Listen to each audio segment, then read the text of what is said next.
दोस्तों नमस्कार। चुनाव पर एक कहानी आपको सुनाता हूँ। एक घना जंगल था जिसमें देव सिंह शेर का राज था। इस वन में रहने वाले लगभग सभी पशु पक्षी इस शेर के राजकाज से परेशान थे। देव सिंह जब चाहे जो मनमाना आदेश निकाल देता था। कई जानवरों से बहुत अन्याय हुआ था। ज़्यादातर पशु पक्षी चाहते थे कि मान सिंह शेर राजा बने। वो न्याय प्रिय था और उसका व्यवहार भी अच्छा था। पर देव सिंह बहुत शक्तिशाली था। उसे राजा के पद से कोई हटाए तो कैसे। एक दिन चतुर खरगोश को एक तरकीब सूझी। उसने पशु पक्षियों से मिलकर अपनी योजना बताई तो वह बहुत खुश हुए। एक दिन हाथी के नेतृत्व में वह मिलकर देव सिंह के पास पहुँचे। हाथी ने सूंड उठाकर शेर को नमस्कार किया और कहा, देव सिंह महाराज, जंगल में दूर दूर तक सभी जानवर आपके गुणों का वर्णन करते रहते हैं। अब वो चाहते हैं आपकी यश कीर्ति में और वृद्धि हो, आपकी प्रसिद्धि दूर दूर फैले। देव सिंह चापलूसी से बहुत खुश होता था। वह फूला न समाया और अपना रूप दाब छोड़कर यह सोचने लगा कि उसकी प्रतिष्ठा दूर दूर तक और फैले तो कितना अच्छा होगा।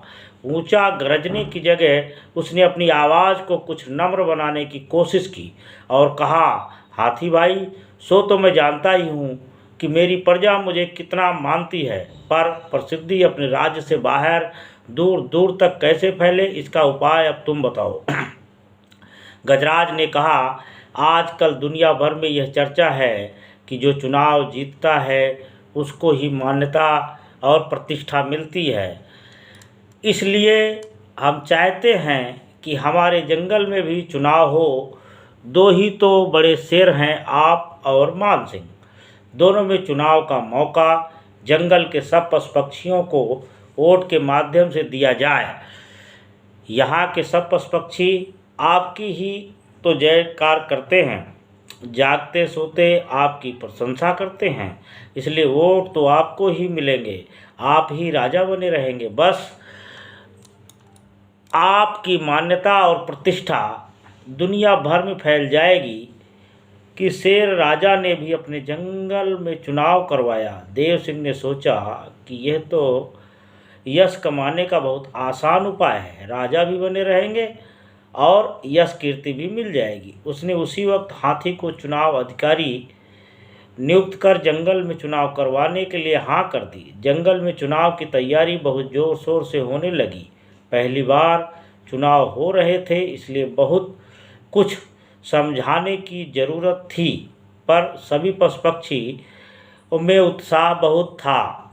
सभी नए तरह के कार्य सबके सहयोग से ठीक से पूरे होने लगे। अंत में चुनाव का दिन भी आ गया। सुबह से शाम तक पशु पक्षियों ने उत्साह से मतदान किया। अगले दिन हाथी ने वोटों की गिनती की, उचित व्यवस्था की। उनसे यह बात देव सिंह से मनवा ली थी कि वोट की गिनती में कोई गड़बड़ ना हो, इसलिए सभी चीते उसके सहायक बनकर कार्य करेंगे। जब वोटों की गिनती पूरी हुई तो 3037 वोट मान सिंह के गिने गए, जबकि देव सिंह को मात्र 211 वोट मिले, जो ज़्यादातर उसके पहरेदारों के ही थे। जब चीतों की रक्षा में मान सिंह की विजय की घोषणा गजराज ने की और वहां उपस्थित सैकड़ों पशु पक्षियों ने उत्साह से स्वागत किया, तो देव सिंह चाह कर भी विरोध न कर सका। जब सभी पशु पक्षियों का मान सिंह को समर्थन जग जाहिर हो गया तो भला वो कर ही क्या सकता था। वह चुपचाप अपनी गुफा में चला गया और मायूसी से दिन बिताने लगा। अब जंगल में तरह तरह का सुधार देखा गया। मान सिंह ने ऐसी व्यवस्था की कि किसी पशु पक्षी से अन्याय ना हो, किसी से अत्याचार ना हो। इस नई व्यवस्था में पशु पक्षी बहुत संतुष्ट थे, प्रसन्न थे। हंसी खुशी में 5 वर्ष बीत गए। अब नए चुनाव की तैयारी में जुट गए और चुनाव का वक्त भी आ गया। इस बीच मान सिंह वृद्ध हो गया था। उसका बेटा सेवा सिंह भी प्रतिभाशाली था, अच्छा व्यवहार करता था। कई वनवासियों ने कहा कि सेवा सिंह को ही नया राजा बना दिया जाए, क्योंकि इतना योग्य शेर जंगल में है ही नहीं। गजराज ने यह बातचीत सुनी और मान सिंह के पास विचार विमर्श के लिए गया। कुछ समय बाद मानसिंह और गजराज ने सभी पक्षियों की एक आम सभा आयोजित की। बहुत देखने लायक दृश्य था। पेड़ों पर दूर दूर तक पक्षी बैठे हुए थे। कहीं लोमड़ियाँ विराजमान थी तो कहीं हिरणों के झुंड खड़े थे, कहीं चीते बैठे थे तो कहीं तेंदुए तो कहीं भेड़िए और भालू। मानसिंह बोलने के लिए आगे आए तो पशु पक्षी चुप होकर ध्यान से उनकी बात सुनने लगे।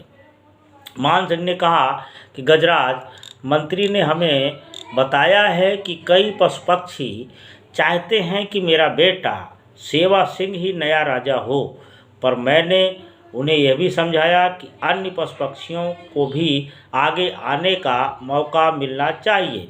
मैंने और अन्य पशुओं से भी सलाह मशविरा किया है और हम समझते हैं कि शेर के बाद शेर का बेटा ही राजा बने, यह ठीक नहीं है। आगे से खुले चुनाव होंगे और कोई भी पशु पक्षी, चाहे वो भालू हो या हिरण या गधा या खच्चर, इस चुनाव में उम्मीदवार बन सकता है। लोग उसे वोट देंगे जो योग्य होगा। योग्यता केवल शेरों तक सीमित नहीं है, कोई भी पशु पक्षी अधिक योग्य हो सकता है। सब ताकत एक ही राजा में केंद्रित नहीं होगी, उसे सब पशु पक्षियों में बांटा भी जाएगा। इस घोषणा से पशु पक्षियों में उत्साह और उमंग की एक नई लहर फैल गई। अब उनमें राजा प्रजा का भेद मिट गया।